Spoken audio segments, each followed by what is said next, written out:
Vous voyez que ça sort la graisse. Ouais, de l'huile. Ça sort de l'huile. Et quelques temps après, vous allez voir cette huile-là va faire quoi? Ça va se coaguler. Voilà, ça se ferme, ça se bloque. C'est la même chose que cette matière-là fait dans les vaisseaux sanguins. Vous savez, les vaisseaux sanguins, ce sont des petits tuyaux où le sang circule. Alors, une fois que ça commence à s'accumuler dans les sangs, ça va alourdir les sangs.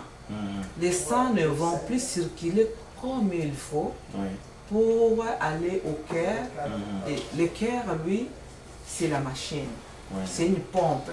La pompe qui va envoyer le sang dans tout notre corps. Notre corps ne peut pas manquer de sang parce que le sang en lui-même, il circule aussi avec l'oxygène. L'oxygène que vous voyez que nous respirons à l'extérieur, ça circule en nous, mais par le canal du sang. Et la seule moyen, la seule façon que le sang circule, c'est le cœur qui va pomper ces sangs-là dans toutes les parties de notre corps. Bon, si maintenant le sang là devient lourd, le cœur va avoir beaucoup plus de problèmes pour pomper. Parce que le cœur, lui, son problème, c'est de pomper. Il va pomper pour envoyer partout dans le corps. Maintenant, si le sang devient lourd avec la matière que nous allons ingérer, il va pomper bien sûr, mais il va forcer pour pomper. Et vous savez que le cerveau, il ne peut pas manquer le sang même quelques secondes. Parce que le cerveau vit du sucre. Et comme l'oxygène va circuler, il ne peut pas manquer l'oxygène, il va manquer le sucre.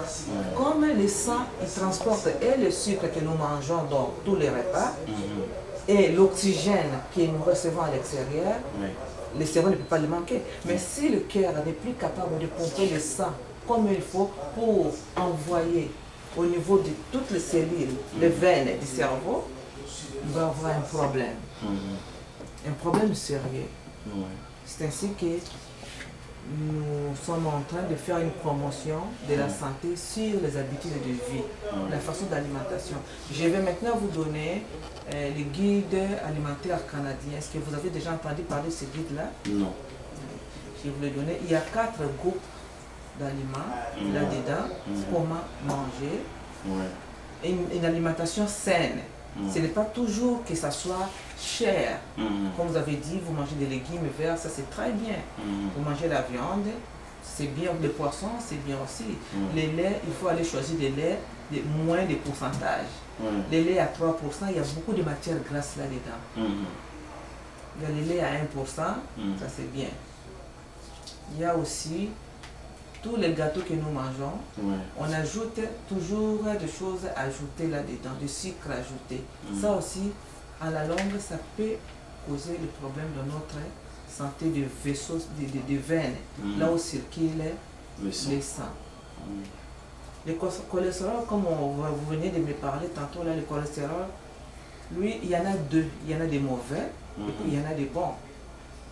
Toute matière grasse qui provient par exemple de fruits, des noix, ça c'est du bon.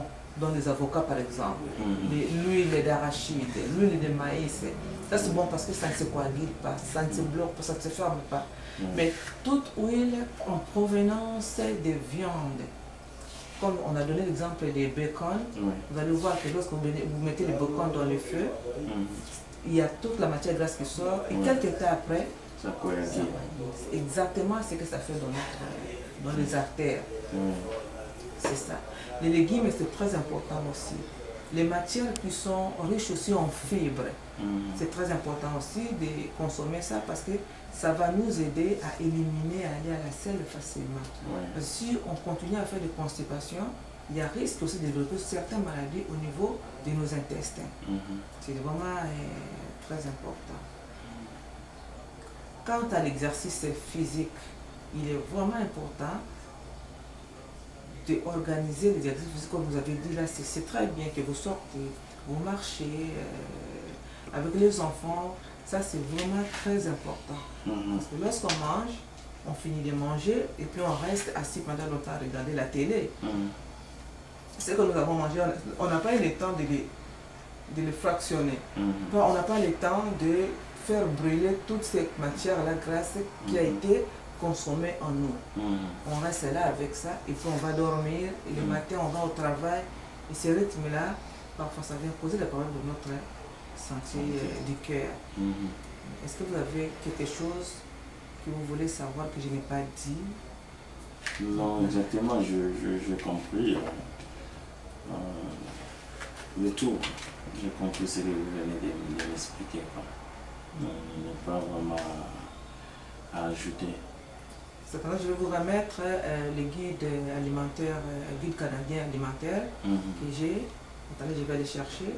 Et puis, j'aimerais qu'on se parle aussi un peu pour le diabète. Comme vous avez dit que dans la famille, il y a déjà quelqu'un qui est diabétique. Donc, il y a aussi moyen de faire attention. Parce qu'il y a un problème d'hérédité. Ça peut arriver. Donc, lorsqu'il y a quelqu'un de la famille qui développe la maladie, comme la maladie du cœur ou le diabète, ce n'est pas qu'on va l'avoir, mais on est prédisposé à le développer si on ne fait pas attention. C'est vraiment ça, ce que je vais vous expliquer. C'est faire attention. Et pour faire attention, il faut aller de temps en temps se faire examiner, faire voir dans le CLC, chez votre médecin de famille. Est-ce que vous avez des contacts avec les CLC? Je ne connais même pas, je n'ai pas entendu. Oh, donc le centre local de santé. Ah, oui, le centre local de santé. Centre local de santé. Est-ce que vous avez un médecin de famille? Oui, on a un médecin de famille. Ça, c'est très bien. Avec votre médecin de famille, vous pouvez nous poser toutes les questions possibles. C'est ça qu'on fait là. Il est vraiment votre ressource. Vous pouvez faire avant de partir, vous préparer des questions. Et vous allez là, parce qu'il y a des fois, lorsqu'on arrive chez le médecin, on oublie.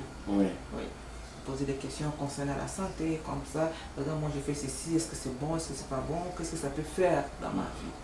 C'est vraiment ça. C'est vraiment ça. Surtout l'alimentation, maintenant, l'exercice physique, c'est très important pour éviter, surtout à l'âge, lorsqu'on arrive déjà à 40 ans, à 40 ans, le système fonctionne maintenant lentement, on élimine tout doucement. Le système commence à éliminer tout doucement et ça peut aller créer beaucoup de complications et de problèmes de santé. Mais si on le sait, on peut éviter ce qu'on appelle comme les facteurs de risque. On n'est pas malade, mais si on ne fait pas attention aux facteurs de risque, on peut développer la maladie. Comme le manque d'exercice physique. C'est un facteur, comme l'alimentation malsaine, si on prend beaucoup de sel dans l'alimentation, si on prend beaucoup de matières grasses, des gras qui se font qu'on appelle des gras saturés. Comme on a donné l'exemple des bacon, donc les matières grasses qui sont dans le bacon, c'est saturé. On peut développer facilement aussi les maladies du cœur. Lorsqu'on reste longtemps devant la télé, après avoir mangé, on reste longtemps, surtout, vous m'avez dit que vous travaillez le soir et vous revenez à la maison à minuit. À ce moment-là, vous mangez. Et quel genre de repas vous mangez à ce moment-là, par exemple? Le riz, le légume, la salade, le poisson. Ça dépend de la nourriture que ma femme m'a préparée. C'est ça. C'est bien. Vous voyez déjà, à partir de minuit, l'organisme fonctionne un peu au ralenti. Si vous mangez un repas comme les riz c'est un repas qui est lourd. C'est difficile à les digérer à ce moment-là parce que vous allez dormir tout de suite après. Ça peut être aussi un autre facteur qui peut faire qu'on puisse développer l'obésité, les surplus de poids. Oui, tout doucement. Ben, qu'est-ce que je peux faire à ce moment-là? Puisque je travaille l'après-midi, je quitte la maison à 3h15 et je commence à 4h. Et 4h de l'après-midi, je termine à minuit, des fois à minuit 30. Mais qu'est-ce que je peux faire pour ne pas avoir du poids? Vous pouvez aller avec votre repas au travail, manger à l'heure de votre souper, par exemple.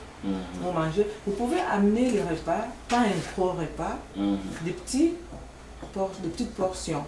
Avant de partir, par exemple, vous mangez un peu, et puis vous apportez une autre partie pour manger, par exemple, le soir. Au retour, si vous avez encore grand faim, au lieu de prendre les riz, par exemple, qui est un repas lourd, vous pouvez prendre des petites portions de repas qui n'est pas comme le fruit, un peu du thé, choses comme ça là. Un repas qui est léger, au lieu de prendre des repas lourds à ce moment-là. Et pour le matin, au déjeuner, vous pouvez prendre un bon déjeuner le matin par exemple. En vous réveillant, le matin, vous prenez un bon déjeuner. À midi, avant de partir, vous mangez un repas qui n'est pas trop lourd. Parce que là, vous allez travailler. Si je comprends, ça veut dire que vous allez être fatigué. Et puis, je crois que vous avez un temps de souper, de pause pour manger un peu. Donc, prenez des petites portions au lieu de venir manger un repas coupé, un repas trop lourd. Ok. Merci. En tout cas, je suis très contente que vous puissiez m'accorder votre temps. Et je suis toujours disponible. S'il y a une question, il y a des droits, n'hésitez pas. Mais là maintenant, je vais vous remettre le guide alimentaire canadien qui peut vous aider à regarder. C'est au choix, ce n'est pas obligatoire. C'est vraiment au choix. Vous allez voir quel repas je peux mélanger avec les autres. L'essentiel que tous ces 4 groupes se retrouvent dans l'assiette. Vous allez voir petit à petit, ça va. Maintenant que vous n'avez pas encore développé des problèmes de maladies cardiovasculaires ou les problèmes de diabète, on n'est pas encore développé, c'est le moment, par exemple, de faire attention. Sur les facteurs, comme je dis, l'alcool, vous ne fumez pas, c'est déjà bon, c'est très bon, vous ne fumez pas, la cigarette, le tabac. L'alcool, vous dites que vous ne prenez pas, vous prenez un peu du vin. Ça, c'est bon. Le vin, c'est très bon aussi pour la santé. Et puis, quand vous dites que vous faites aussi l'exercice, cet exercice, je ne sais pas quelle fréquence vous le faites. Est-ce que c'est tous les jours? Est-ce que c'est combien de fois, combien de temps vous le faites? C'est vraiment pas tous les jours. Je préfère le week-end, le matin. Et puis, le travail que je fais, ce n'est pas le travail facile. C'est vraiment très lourd. Là, on soulève des trucs là très forts. Et puis, on voit comment la sueur nous tombe là. Donc, c'est comme aussi l'exercice, quoi. C'est bien de partager de ce que vous avez dit. Donc là, il faut vous concentrer surtout sur l'alimentation, que vous avez dit que vous venez vous manger parfois tard la nuit, au-delà de minuit. Il faut essayer de voir, comme on l'a dit, petit à petit. Petit à petit, et puis s'il y a des questions ou il y a des problèmes, on pourra se rencontrer encore pour essayer de continuer à parler de ça. Mais en quittant, je vais vous remettre le guide alimentaire canadien. Je vous le donne tout de suite d'ailleurs. D'accord, merci.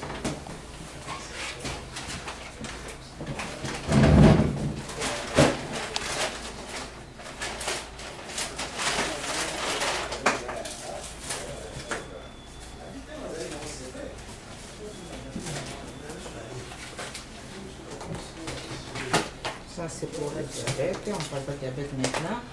Mais on peut toujours prévenir le diabète en faisant attention à tout ce que nous mangeons.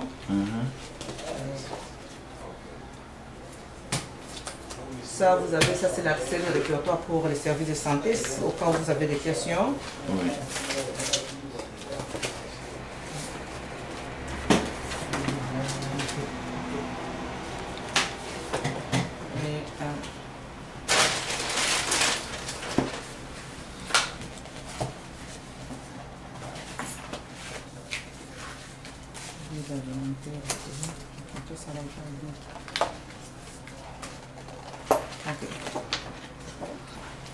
Ça c'est pour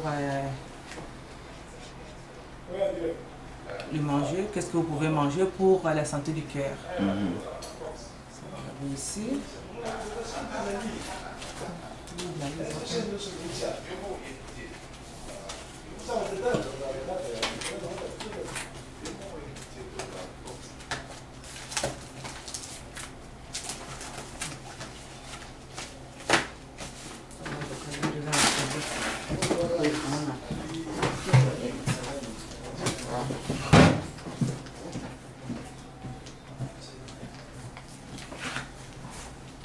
Comme ça.